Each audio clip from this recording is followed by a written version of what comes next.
மகாபாரத கதையில் ஆதி பருவத்தில் உப பருவமான சம்பவ பருவத்தில் நடக்கும் வசிஷ்டரின் காமதேனுவின் கன்று பசுவின் நந்தினி தெய்வீக பசுவும் விஸ்வாமித்ரன் லட்சக்கணக்கான போர் வீரர்களும் இடையில் நடைபெறும் போரை முழுமையாக இப்போது பார்ப்போம்.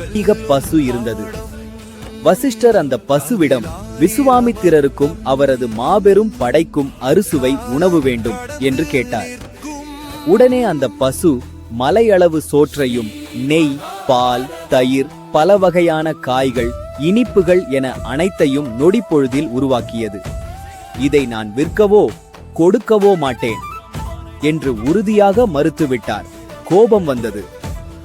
நான் ஒரு அரசன், கேட்டால் கொடுக்காவிட்டால் நான் பலவந்தமாக எடுத்துச் செல்வேன். நந்தினியை வலுக்கட்டாயமாக பிடித்து இழுத்து செல்லத் தொடங்கினான். விசுவாமித்திரனின் வீரர்கள் அந்த தெய்வீக பசுவை சவுக்காலும் தடிகளாலும் அடித்து இழுத்தனர். வலி தாங்காமலும் பிரிவாலும் நந்தினி பசு கதறியது. அது ஓடி வந்து வசிஷ்டரின் முன்னால் நின்று கண்ணீர் சிந்தியது. பகவானே, உமது முன்னிலையிலேயே இவர்கள் என்னை அனாதை போல அடித்து இழுத்துச் செல்கிறார்களே, நீங்கள் ஏன் என்னை கைவிட்டீர்கள் என்று அழுது கொண்டே கேட்டது.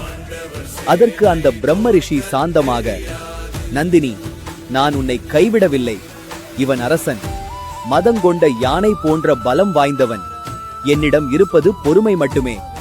ஒரு பிராமணனாக நான் இவனை எதிர்த்து போரிட முடியாது. நீயாகவே இவனிடமிருந்து விடுபட்டுக்கொள் என்றார். வசிஷ்டர் இவ்வாறு கூறியதை கேட்டதும் நந்தினிக்கு புது தெம்பு பிறந்தது. அது விசுவாமித்திரனின் படைகளை நோக்கி திரும்பியது. கோபத்தால் கண்கள் சிவக்க விண்ணதிரும்படி ஒரு முறை ஹூங்காரம் செய்தது. அந்த பசுவின் ஹூங்கார ஒலியிலிருந்தும் அதன் உடலின் பல பாகங்களிலிருந்தும், வாலிலிருந்து பஹ்லவர்களும், மடியிலிருந்து திராவிடர்களும், யோனியிலிருந்து யவனர்களும், கோமயத்திலிருந்து ஆக்னேயாஸ்திரம், வருணாஸ்திரம், இந்திராஸ்திரம், பாசுபதம் என அனைத்தும் நெருப்பை கக்கிக் கொண்டு வசிஷ்டரை நோக்கி பாய்ந்தன. கக்கும் அந்த பயங்கரமான அஸ்திரங்கள் அனைத்தும் வசிஷ்டரின் பிரம்மதண்டத்திற்குள் சென்று மறைந்தன. அடுத்த தொடரில் சந்திக்கும் வரை உங்களிடமிருந்து விடைபெறுவது உங்கள் ஹரி கண்ணன். அனைவருக்கும் நன்றி, வணக்கம். வெற்றி தர்மத்தின் பக்கம்.